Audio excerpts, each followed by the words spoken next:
ఇప్పుడు రేపొద్దున free bus అంటున్నారు. బస్సు ఫ్రీయే, టికెట్కేనో డ్రైవర్కి జీతం అంటారేమో. ఆ పథకం ఏమైనా తీసుకొస్తారేమో చూడాలి. ఇక అలా ఉంటుంది. ఇంకా సూపర్ సిక్స్లో ఉన్నాయి, మనకేమున్నాయి? అమ్మకు వందనం ఒకటి ఉంది, అన్న క్యాంటీన్లు పెడతాం తొందరలోనే చెప్తున్నారు. అన్న క్యాంటీన్లు అనేది ఇప్పుడు మీరు ఒక విషయం చెప్తే, అన్న క్యాంటీన్లు పేదవాడికి భోజనం పెడతాం కరెక్టే, దానిలో ఎవరు కూడా అబ్జెక్షన్ చెప్పరు. కాకపోతే ఏంటంటే అక్కడ నువ్వు ఎంతమందికి పెడుతున్నావు, బిల్లు ఎంతమంది పెడుతున్నావు అనేది అదొక స్కామ్. ఎవరు ఈ టెండర్లు అందరూ వేసే వాళ్ళు ఎవరు? టీడీపీ వాళ్ళే వేస్తారు. అలా ఇప్పుడు తల్లికి వందనం అన్నారు. రామానాయుడు గారు, నిమ్మల రామానాయుడు గారు ప్రతి ఇంటికి వెళ్ళి మనం చూసాం, ఒక వీడియో చాలా వైరల్ అయింది. ఒక ఇంట్లో ఒక 6 ఉంటే నీకు 15,000, నీకు 15,000, నీకు 15,000 అన్నాడు. ఈరోజు మనం జీవో చూస్తే ఈచ్ మదర్ 15,000 అనే జీవో ఇచ్చారు. అంటే ఏంటి? ఇప్పుడు 2-3 ఉన్న తల్లులందరూ ఏంటి? ఇప్పుడు జగన్ గారు ఎంత సంక్షేమం ఇచ్చినా సరే ₹1 ఎక్కువ ఇస్తారనే దాంట్లోనే పేదలు ఎప్పుడు కూడా ఉంటారు కాబట్టి ఈయనకు ఓటేశారు నమ్మి. నువ్వు అంత మోసం చేయగలిగితే, మొన్న కూడా ఆయన ఇండైరెక్ట్గా ఇంకా ఖజానాలో డబ్బులు లేవు, చేసే పరిస్థితి లేదు అన్నారు.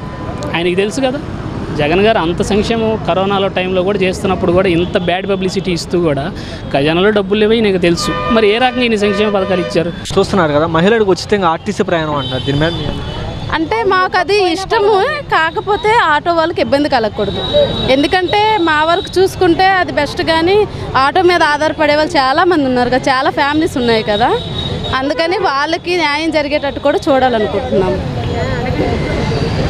చూస్తున్నారు కదమ్మా, ఇప్పుడు చంద్రబాబు నాయుడు గారు గతంలో ఎవరైతే తప్పు చేశారో ఏ ఒక్కరిని వదిలిపెట్టనని చెప్పడం జరిగింది. దీని మీద మీ అభిప్రాయం? అది చెయ్యాలి. ఎందుకంటే వాళ్ళు చాలా కుట్రలు చేశారు కాబట్టి వీళ్ళు కొంచెం కూడా రివెంజ్ తీర్చుకోవాలని కాదు, అన్యాయం జరగకుండా చూసుకోవాలి. అది నేను కోరుకున్నాను. కొత్త ప్రభుత్వం నుంచి ఏం ఆశిస్తున్నారు ప్రజలు? ప్రజలకు మేలు చేయాలని ఆశిస్తున్నాం. ఇంక మేమేమి ఆలోచించలేదు, కానీ అదైతే ఆశిస్తున్నాం. మీరు చూస్తున్నారు కదా, గతంలో జగన్ ఇచ్చినటువంటి హామీల కంటే ఎక్కువ ఇవ్వడం జరిగింది. దీని మీద మీ అభిప్రాయం? మాకైతే అంతగా ఏం రాలేదు. ఒకసారి అమ్మఒడి వచ్చింది, రెండోసారికి ఇంకా అవి ఇవి షరతులు పెట్టి తీసేశారు.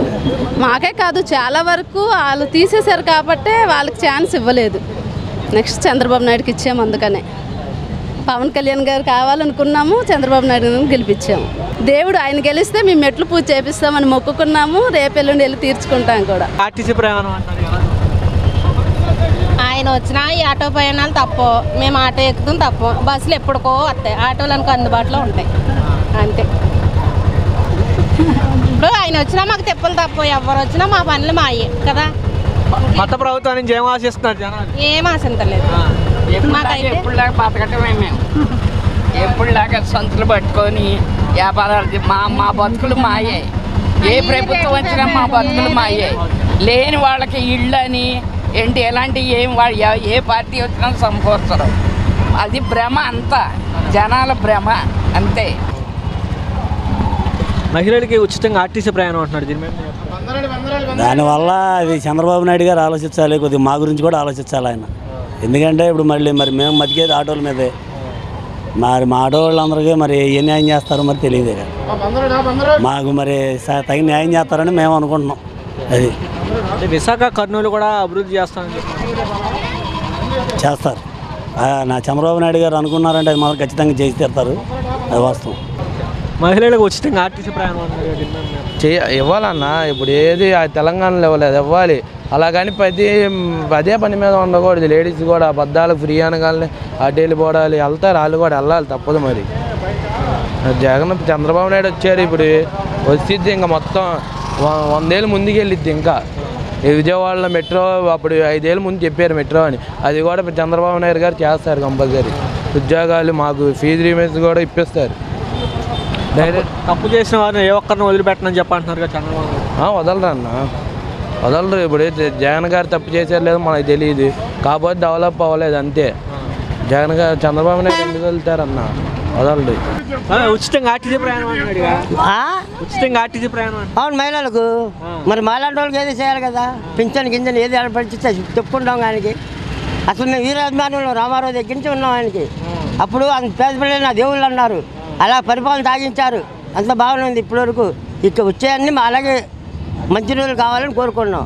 ఇప్పుడు నా కోసం కావినా ఇప్పుడు ఆడవాళ్ళు ఉన్నారు, వాళ్ళు ఉన్నారు, వీళ్ళకి ఏదో ఒకటి చేయాలి, అవునా కదా. అది రైట్. మహిళలకు ఉచితంగా ఆర్టీసీ ప్రయాణం అంటున్నారు. దీని మీద మీ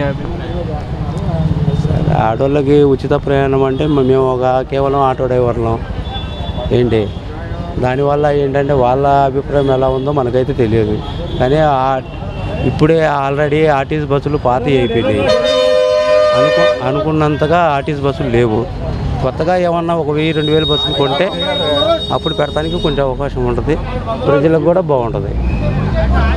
సార్ మహిళలకు ఉచితంగా ఆర్టీసీ ప్రయాణం మరి హైదరాబాద్ ఇస్తున్నారు, ఇక్కడ కూడా ఇస్తానని మా అవధానం చేశాడు కదా, అలాగనే అది కూడా అమలు చేస్తే మంచిది. అక్కడ లేకుండా ఇక్కడ సిటీ వాడికి ఇస్తాను బయటికి ఏంటంటే మన తేడా వస్తుంది. మహిళలు ఉచితంగా ఆర్టీసీ ప్రయాణం అంటే మా ప్రయాణం ఉంది కంపల్సరిగా, అంటే ఉంది. కానీ ఆటో మిత్రులు కూడా చాలామంది ఏమనుకుంటున్నారంటే మా ఆటోకి ఏమైనా దెబ్బ పడుద్దా అని చెప్పి అనుకుంటున్నారు.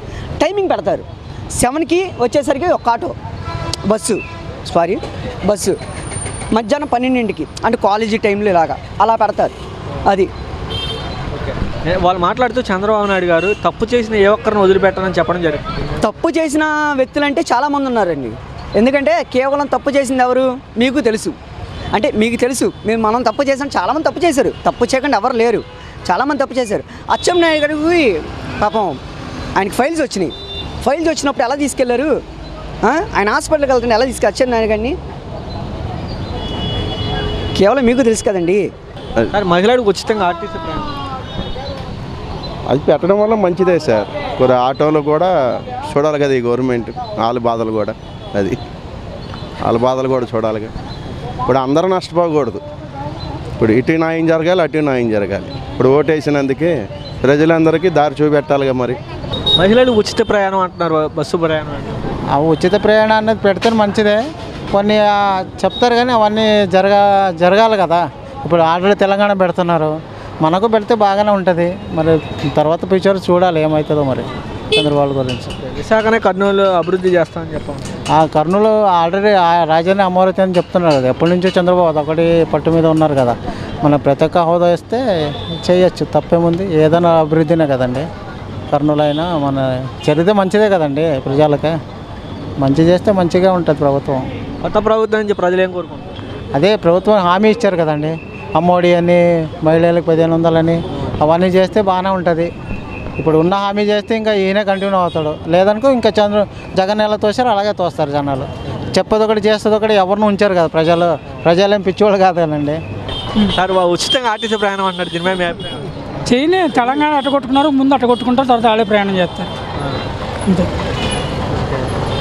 విశాఖపట్నాన్ని కర్నూలు కూడా అభివృద్ధి చేస్తాను చేస్తాడు, అన్నీ చేయగల సామర్థ్యం. ఆయన హైటెక్ సిటీ చేసిన హైటెక్ నుంచి యుఎస్ నుంచి అందరిని తీసుకొచ్చి ఓట్లు వేయించారు, అందుకే కదా వాళ్ళందరూ అదే అంటున్నారు. ఇక మాకు ఆయన వల్లే మాకు పుణ్యం అయింది, హైటెక్ సిటీ అయింది. హైటెక్ సిటీ 4 సంవత్సరాలు చేశాడు. జగన్ ఏమో 4.5 సంవత్సరాలు చేయలేపాడు, ఆయన 4 సంవత్సరాలు చేశాడు, బాగా చేశాడు. 32 సంవత్సరాలకు అయిందని ఆయన ఏదో చెప్పుకొస్తున్నాడుగా. ఇవన్నీ వేస్ట్ అనుకోవడం, చూస్తూ ఉండటమే ఏం జరుగుతుందో. కొత్త ప్రభుత్వం నుంచి ప్రజలే కోరుకుంటున్నారు, అభివృద్ధినే కోరుకుంటారు, కొత్తగానే కోరుకుంటున్నారు అన్నీ. కొత్తగా చంద్రబాబు నాయుడు అంటే కొత్త, ఎందుకంటే ఆయన కొత్తగా ఇప్పుడు జగన్ అంటే 30 ఏళ్ల కిందట పార్టీ పెట్టాడు అండి. ఈయనేముంది నిన్నగా మొన్న పెట్టాడు, కొత్తవాడు కాబట్టి కొత్తగానే ఉంటుంది అంతా. అది అవునా కదా. అంటే జగన్ ఇచ్చిన హామీలు కంటే ఎక్కువ హామీలు ఇస్తామని చెప్పాడు, దీని మీద మీ అభిప్రాయం అంటారు, ఎలా ఉందంటారు? జగన్ దగ్గర ఏముందా సత్తా, చంద్రబాబు నాయుడు దగ్గర ఉంది సత్తా. ఆయనకంటే డబ్బులు ఇవ్వగలడు.